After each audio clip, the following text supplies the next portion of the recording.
Franz কাফকার লেখা metamorphosis কাফকার এক কালজয়ী সৃষ্টি। লিখেছেন তানহা তাসনিম। পাঠ করছি রোয়ার মিডিয়া থেকে।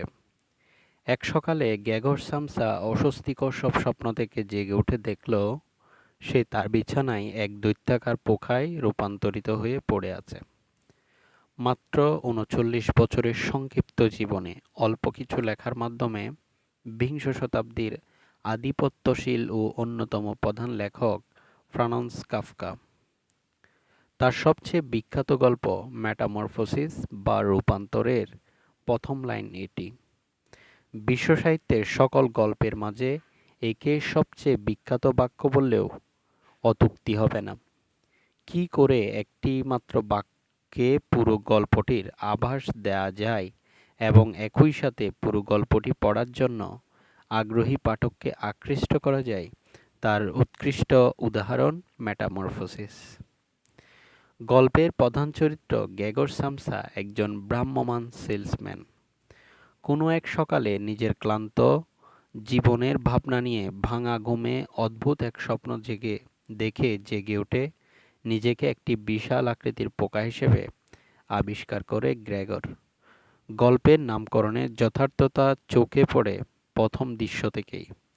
পোকা হয়ে যাওয়ার এই পরিবর্তনের আগ পর্যন্ত বাবা মা ও ছোট বোনের সাথে থাকা সংসারে গ্রেগর সামসা ছিল পরিবারের একমাত্র উপার্জনক্ষম ব্যক্তি। অফিসের কাজের দুর্বিষহ কষ্টের মাঝে এই রূপান্তর তাকে দায়িত্বের পীড়ন থেকে মুক্তি দিলেও বিবেকের দংশন তাকে জ্বালাতে থাকে সর্বক্ষণ। এই গল্পের প্রথম অংশ দেখায় নেতিবাচক রূপান্তর, যে রূপান্তর একজন সুস্থ ও উপার্জনক্ষম মানুষের পরগাছা হয়ে ওঠাকে বর্ণনা করে। এক্ষেত্রে পোকাকে নিকৃষ্টতার প্রতীক হিসেবে বিবেচনা করা যায়, যা কিনা আত্মঘৃণার সর্বশেষ বিন্দু বলে উল্লেখযোগ্য। প্রথম গড়ের অন্যরা গ্রেগরের উপর নির্ভরশীল থাকলেও এ পর্যায়ে সকলে কাজে নিযুক্ত হয় এবং গ্রেগর অন্যদের উপর নির্ভরশীল হয়ে পড়ে। এই সময় তার বাহ্যিক দৈহিক কাঠামোর সাথে সাথে পরিবর্তন হয় তাদের আচরণও। প্রাথমিকভাবে পরিস্থিতির ভয়াবহতার ধাক্কা খেলেও নিজেদের সামলে নেয় তারা। পরবর্তী সময় দেখা যায় নির্জীব পরিবারের রূপান্তর। জীবনকে সচল রাখার জন্য পরিবারের প্রতিটি সদস্যের সক্রিয় হয়ে ওঠা এবং হঠাৎ উদ্ভূত পরিস্থিতি মোকাবেলায় এক্ষেত্রে সিদ্ধান্ত গ্রহণ ও কাজ করা। আর সবশেষে সক্রিয়তার চূড়ান্ত পর্যায়ে পৌঁছে নিজ পরিবারের একজনকে অস্বীকার করা এবং তার মৃত্যুতে বিপদ কেটে যাওয়ার স্বস্তিতে অবকাশ যাপন করা। তিনটি অংশে বিভক্ত এই গল্পের প্রতিটি ধাপে দেখা যায় পরিবর্তন। কখনো তা ইতিবাচক, কখনো নেতিবাচক, আবার কখনো বা একের মিশেলে অন্য আরেক রূপান্তর। মোটামুটি সমান দৈর্ঘ্যের তিন অংশের মাঝে প্রথম ও দ্বিতীয় অংশের মধ্যকার ব্যবধান একদিনের, আর দ্বিতীয় ও তৃতীয় অংশের ব্যবধান অনিশ্চিতকালের। প্রথম অংশের শেষ হয় বাবার ভাড়া খেয়ে গ্রেগরের ঘরে প্রবেশের মাধ্যমে। দ্বিতীয় অংশে আপেল দ্বারা প্রাণঘাতী আক্রমণ এবং সবশেষে গ্রেগরের মৃত্যুতে। প্রথম বিপর্যয় থেকে আসে ভারী মূর্ছার মতো ঘুম, দ্বিতীয়টি থেকে আসে মূর্ছা যাওয়া ও বিপজ্জনক ক্ষত এবং তৃতীয়টি থেকে মৃত্যু। গল্পের তিনটি অংশের কাঠামোতে দেখা যায় শুরুতে একটি মূর্ছার মধ্য দিয়ে জেগে ওঠা ও পরিবারের সাথে একাত্ম হওয়ার প্রচেষ্টা, আর শেষ হয় পরিবারের আঘাতে বিচ্ছিন্ন হওয়ার মধ্য দিয়ে।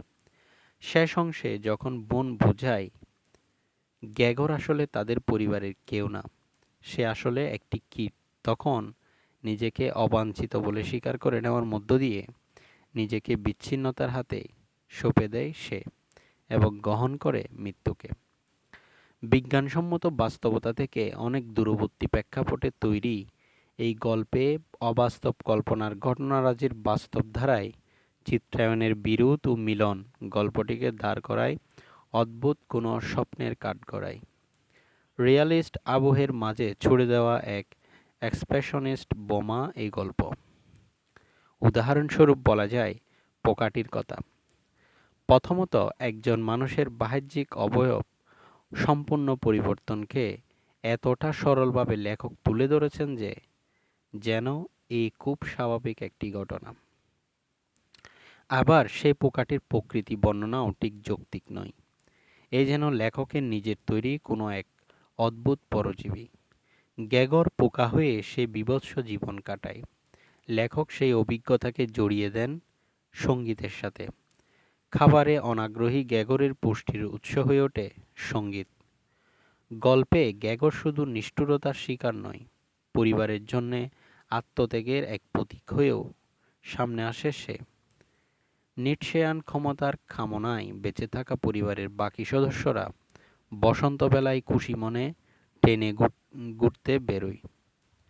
নিটশের মতে বিজয়ী জীবিত ব্যক্তিরা তাদের অতীত ভুলে গিয়ে পৃথিবীতে লড়াই করে টিকে থাকার জন্যে সামনে তাকায়। তেমনি তারাও মেয়ের বিয়ে দিয়ে বংশ টিকিয়ে রাখতে বদ্ধপরিকর। ব্যক্তি জীবনের ছাপ কাফকার প্রতিটি লেখায় বিশেষভাবে উল্লেখযোগ্য। এই গল্পেও তার ভিন্নতা দেখা যায়নি। গল্পের আধিপত্যশীল ও ক্ষমতার প্রতীক দাম্ভিক বাবা, স্নেহপরায়ণ অথচ সিদ্ধান্ত গ্রহণে অক্ষম নীরব মা এবং ভালোবাসার প্রিয় বোন সবই লেখকের ব্যক্তিক জীবনকে ফুটিয়ে তোলে। রূপান্তরের পর দুঃসহ পারিবারিক জীবনে দেখা যায় আত্মজৈবনিক ব্যাখ্যায় জোয়ার। এছাড়া প্রতিটি কাজে আত্মতৃপ্তির মাঝে ফুটে ওঠা আত্মসমালোচনা ব্যক্তি কাফকাকে বর্ণনা করে বারংবার। একচেটিয়া বর্ণনা কৌশলের মাধ্যমে গল্প বলার এক ধ্রুপদী উদাহরণ মেটামরফোসিস। পুরো গল্পটি বর্ণনা করে গ্যাগরের সীমিত দৃষ্টিতে, একই সাথে সেই কথক, প্রধান চরিত্র এবং বন্দী ছোট ঘরের মাঝে আবদ্ধ থেকে শুধু শোনার মাধ্যমে সে পৃথিবীকে গ্যাগর ধারণ করে। তাই বুঝতে হয় পাঠককে। মনে হয়, বোধ হয়, যেন বা দিয়ে শুরু হয় তার সকল বাক্যের। সব কিছুই প্রতিষ্ঠিত ধারণা ও ভাবনার উপর। এক্ষেত্রে অন্যদের দৃষ্টিকোণ জানা কিংবা বোঝার সুযোগ নেই পাঠকের। আবার অন্যদিকে আত্মসমালোচনায় মগ্ন গ্যাগরকে বারবার দেখা যায় দুটি দৃষ্টিকোণ উপস্থাপনের মাধ্যমে একটি ভারসাম্য প্রতিষ্ঠার প্রয়াসে লিপ্ত। জটিল ও দণ্ডপীড়িত মনস্তত্ত্বের মধ্য দিয়ে প্রবাহিত হওয়া ঘটনারাজিতে একদিকে ফুটে ওঠে আত্মপক্ষ সমর্থনে বলা দৃষ্টিকোণ, অন্যদিকে ফুটে ওঠে কর্কশ আত্মসমালোচনা ও অপরাধবোধ। আবার এই মনস্তত্ত্বের যে বস্তুনিষ্ঠতা, তাও মূলত প্রধান চরিত্র গ্যাগরেরই মনোগত ব্যাখ্যা। ক্ষুদে উপন্যাস বা নভেলা হিসেবেও পরিচিত এই গল্পটি 1915 সালের অক্টোবরে একটি মাসিক সাহিত্য পত্রিকায় প্রথম প্রকাশিত হয়। পরবর্তীতে বই আকারে প্রকাশ করার সময় এর প্রচ্ছদে প্রকাশকের পোকাটি এঁকে দেখানোর সিদ্ধান্তের কথা জানতে পারা মাত্রই চিঠি লিখে কাফকা জানান, কোনোভাবেই পোকাটি এঁকে দেখিয়ে দেওয়া যাবে না। গল্পটির মূল জার্মান নাম ডি ফারবান্ডোলুং। এই গল্পে পাঠকের সবচেয়ে চমৎকৃত হওয়ার দিকটি হল ফ্যান্টাসি ও বাস্তবতার সম্মিলন। বর্তমান পৃথিবীর তথাকথিত আধুনিক মানুষেরা জীবনযাপনের দুর্বিষহ ও সামাজিক অন্যায় অবিচার দেখেও কিছু করতে না পারার মানসিক যন্ত্রণায় প্রতিটি মুহূর্তে নিজেকে যে কীটের সাথে তুলনা করে গল্পে তার বাস্তবায়ন করে দেখানো হয়েছে। আর পুরো গল্প জুড়েই কেউ এই অবৈজ্ঞানিক ঘটনায় কোনো সন্দেহ পোষণ করেন না, যেন বা এই স্বাভাবিক, যেন বা এরকম ঘটনা অহরহই ঘটে থাকে। তবে এত এত হতাশার মাঝেও আশার রূপ দেখেছেন লেখক। সব শেষ হলেও আসলে শেষ না হয়ে নতুন উদ্যমে অন্যদের এগিয়ে চলা সেই আশাকেই বাস্তবিক রূপ প্রদান করে।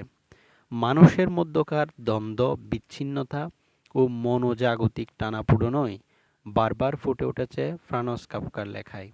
তবে মেটামরফোসিস গল্পে মানুষের সেই ভাবনাকে সত্যিকার অর্থে একটি অবয়ব প্রদান করেছেন কাফকা।